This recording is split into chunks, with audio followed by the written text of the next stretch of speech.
Hello, everybody.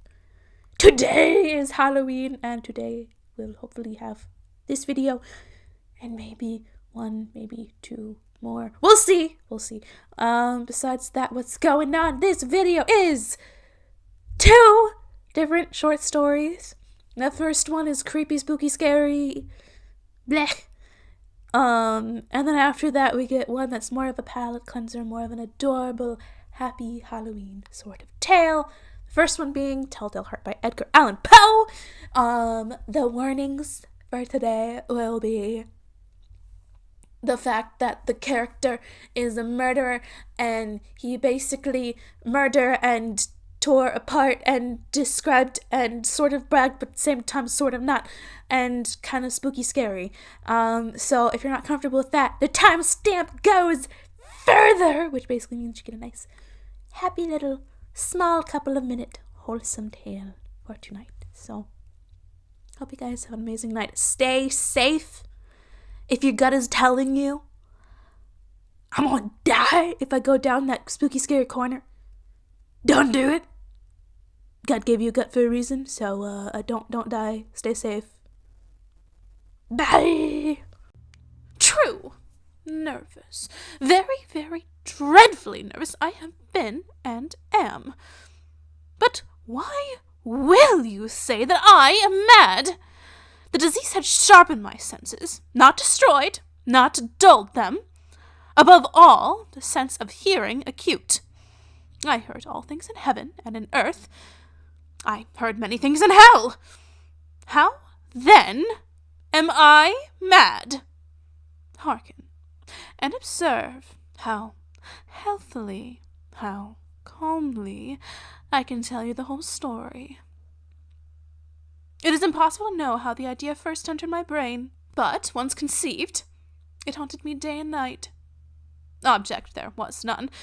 Passion there was none. I loved the old man. He had never wronged me.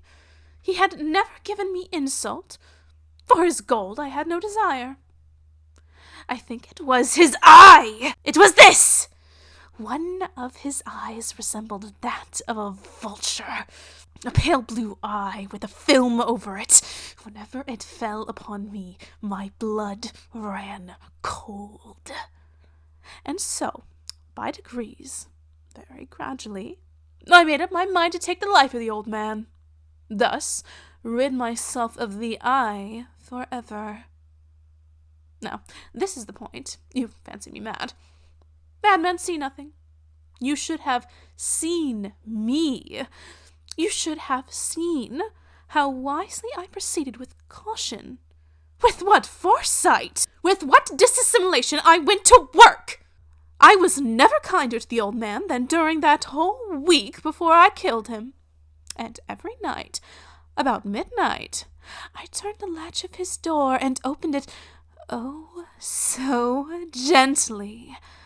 And then, when I had made an opening sufficient for my head, I put a dark lantern, all closed, so that no light shone out. And then I thrust my head in. Oh, you would have laughed to see how cunningly I thrust it in. I moved it so slowly, very, very slowly, so that I might not disturb the old man's sleep. It took me an hour to place my whole head within the opening, so far that I could see him as I lay upon his bed. Would a madman have been so wise as this? And then, when my head was well in the room, I undid the lantern cautiously, oh, so cautiously, for the hinges creaked. I undid it just so that a single thin ray fell upon the eye. And I did this for 7 long nights. Every night just at midnight. But I found the eye was always closed, and so it was impossible to do the work. For it was not the old man who vexed me, but it was his evil eye. And every morning, when the day broke, I went boldly into the chamber and spoke to him courageously, calling him by name in a hearty tone and inquiring how he had passed the night. So you see, he would have been a very profound old man Indeed, to suspect that every night just at 12, I looked in upon him while he slept. Upon the 8th night, I was more than usually cautious in opening the door. A watchman's minute hand moves more quickly than did mine. Never before that night had I felt the extent of my own powers, of my sagacity. I could scarcely contain my feelings of triumph. To think that I was there, opening the door, little by little, and he not even dream of my secret deeds or thoughts.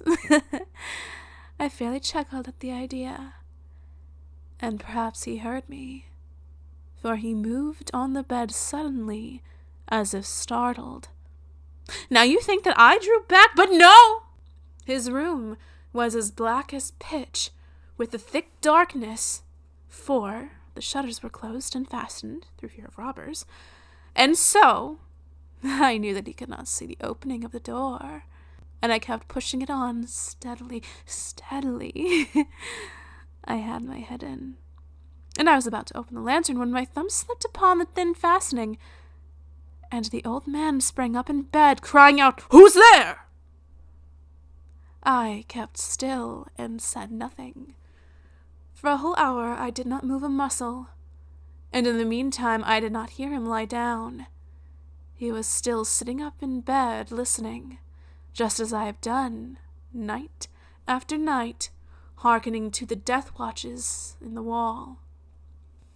Presently I heard a slight groan, and I knew it was the groan of mortal terror. It was not the groan of pain or of grief. Oh, no! It was the low stifled sound that arises from the bottom of the soul when overcharged with awe. I knew the sound well. Many a night, just at midnight, when all the world slept, it has welled up from my own bosom, deepening with its dreadful echo. The terrors that distracted me, I say I knew it well. I knew what the old man felt and pitied him. Although I chuckled at heart, I knew that he had been lying awake ever since that first slight noise, and when he turned in bed, his fears had been ever since growing upon him. He had been trying to fancy them causeless, but could not. He had been saying to himself, "It's nothing but the wind in the chimney. It's only a mouse crossing the floor. Or, it's merely a cricket that has made a single chirp." Yes, he's been trying to comfort himself with these suppositions, but he had found all in vain. All in vain. Because death, in approaching him, had stalked with his black shadow before him and enveloped the victim. And it was this mournful influence of unperceived shadow that caused him to feel, although he never saw nor heard, to feel the presence of my head within the room. When I had waited a long time, very patiently, without hearing him lie down, I resolved to open a very, very little crevice in the lantern. So I opened it. You cannot imagine how stealthily, until at length a single dim ray, like the thread of a spider, shot out from the crevice and fell upon the vulture eye. It was open, wide open, and I grew furious as I gazed upon it. I saw it with perfect distinctness, all a dull blue, with a hideous veil over it that chilled the very marrow in my bones. But I could see nothing else of the old man's face, for I had directed the ray, as if by instinct, precisely upon that damned spot. And now have I not told you that what you mistake for madness is but an over-acuteness of the senses? Now, I say, there came to my ears a low, dull, quick sound, such as a watch makes when enveloped in cotton. I knew that sound well, too. It was the beating of the old man's heart. It increased my fury as the beating of a drum stimulates the soldier to courage, but even yet I refrained and kept still. I tried how steadily I could maintain the ray upon the eye. Meantime, the hellish tattoo of the heart increased. It grew quicker and quicker and louder every instant. The old's terror must have been extreme. It grew louder, I say louder, every moment. Do you mark me well? Have I told you that I'm nervous? So I am. And now at the dead hour of the night, amid the dreadful silence of that old house, so strange a noise as excited me to uncontrollable terror. Yet, for some minutes longer, I refrained and stood still, but that beating grew louder and louder. I thought the heart must burst, and now a new anxiety seized me. That sound would be heard by a neighbor. The old man's hour had come. With a loud yell, I threw open the lantern and leaped into the room. He shrieked once, only once. In an instant, I dragged him to the floor and pulled a heavy bed over his head. Then I smiled gaily to find the deed so far done. But for many minutes, the heart beat on with a muffled sound. This, however, did not vex me. It would not be heard through the wall. At length it ceased. The old man was dead. I removed the bed and examined the corpse. Yes, he was stone dead. I placed my hand upon the heart and held it there for many minutes. There was no pulsation. He was stone dead. His eye would trouble me no more. If you still think me mad, you'll think so no longer, when I describe the wise precautions I took to the concealment of the body. The night waned, and I worked hastily, but in silence. First of all, I dismembered the corpse. I cut off the head and the arms and the legs. I then took up 3 planks from the flooring of the chamber and deposited all between the scantlings. Then I replaced the boards so cleverly, so cunningly, that no human eye, not even his, could have detected anything wrong. There was nothing to wash out. No stain of any kind, no blood spot whatever. I had been too wary for that. A tub had caught it all. When I made an end of these labors, it was 4 o'clock, still dark as midnight, as dark as the bells sounded the hour. There came a knocking at the street door. I went down to open it with a light heart, for what had I to fear now? There entered 3 men, who introduced themselves with perfect suavity as the officers of the police. A shriek had been heard by a neighbor during the night. Suspicion of foul play had been aroused. Information had been lodged at the police office, and they, the officers, had been deputed to search the premises. I smiled. For what had I to fear? I bade the gentleman welcome. The shriek, I said, was my own in a dream.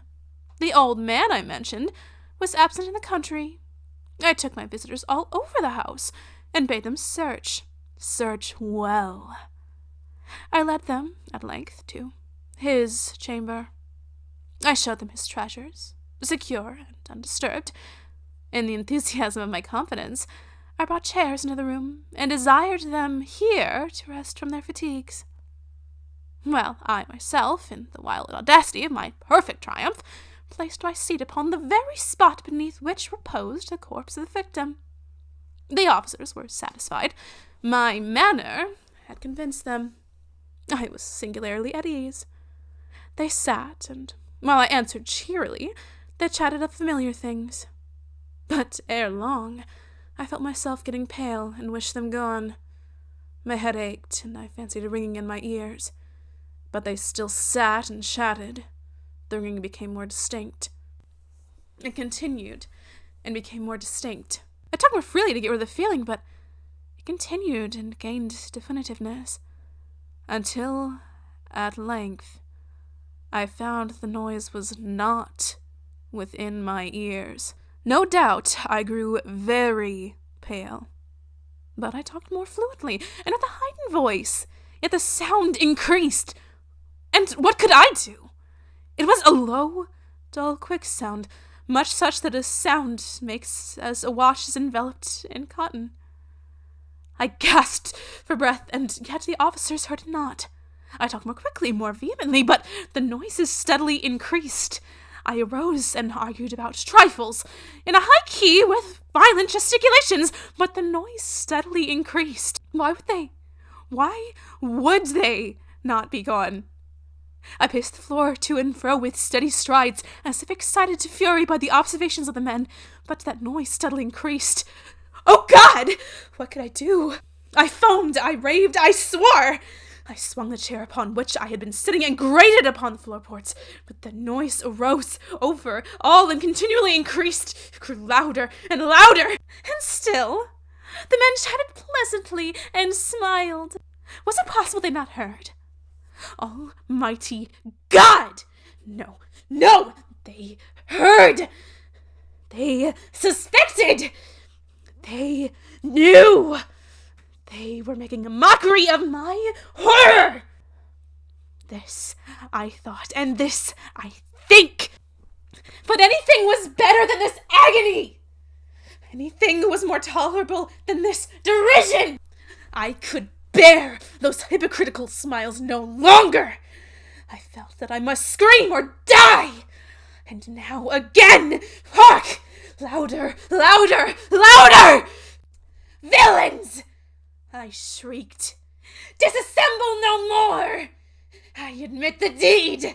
Tear up the planks! Here! Here! It is the beating of his hideous heart!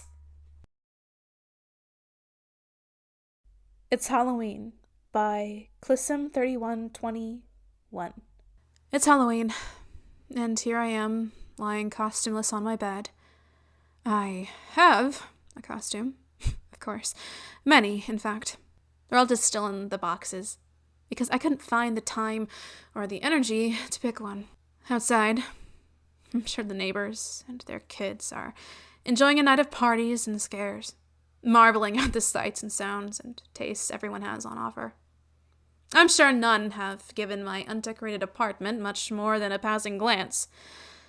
I didn't even bother to put a candy bowl outside. As I silently listen to the bustle and chatter, I feel the emptiness within me grow once more, eating away at my soul. Or what's left of it, at least. I think back to my childhood days. All the hours I spent languishing like this, forced to eavesdrop on parental arguments, stewing in the atmosphere that permeated the house like a thick fog. The feeling starts to burn, and the tears start to well around my clenched eyelids as the memories reach a fever pitch. And then I sense a figure in the room with me. I open my eyes. It's standing in the corner, its head almost reaching the ceiling. The black cloth it wears billows gently in the current of the overhead fan. Most notable of all, though, is the large circular mirror it has instead of a face.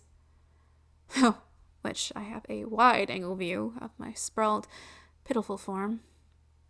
We stare at each other for a minute or so. You'd think I would have clambered out of bed or shouted in shock, but something about this entity's aura tells me that it means no harm. Eventually, it starts moving, slowly and soundlessly gliding across the carpeted floor of my bedroom until it reaches the foot of my bed. It reaches out with a black-gloved hand and rests it on my shoulder. It stays motionless for a couple of seconds, and in the awkward silence, I say the first thing that comes to mind. Spooky. A squeeze, light and reassuring, and a slight movement of its head in a fashion I recognize from when people smile at my jokes. And then, quickly as it appears, the figure is gone. I lay there for a while, processing what I had just witnessed. Eventually, I decide I need to wash my face. I lift myself off from the bed, head to the bathroom. I open the door, flick on the light, and notice a message on the mirror, written in the seam of the fresh bath I wasn't planning on taking until tomorrow. I still think about you, about the time we spent together on the playground. Although we don't keep in touch anymore, I still know that you care. I hope you know it's the same for me. Happy Halloween. Immediately the burning starts to fade slightly, ebbing and waning as a new emotion takes its place. Tears flow once more, but for once in my life they aren't of malaise. I look down and see a small red chocolate bar next to my toothbrush cup. Tony's, my favorite. I break off a piece, wash my face, brush my teeth, walk over to the costume boxes. I find a skeleton morph suit and decide to pair it with a tattered hoodie, some sweatpants, and a pair of sunglasses. A small orange bucket swings in my hand as I make my way to the front. There was a ghost decal inside of one of the miscellaneous boxes.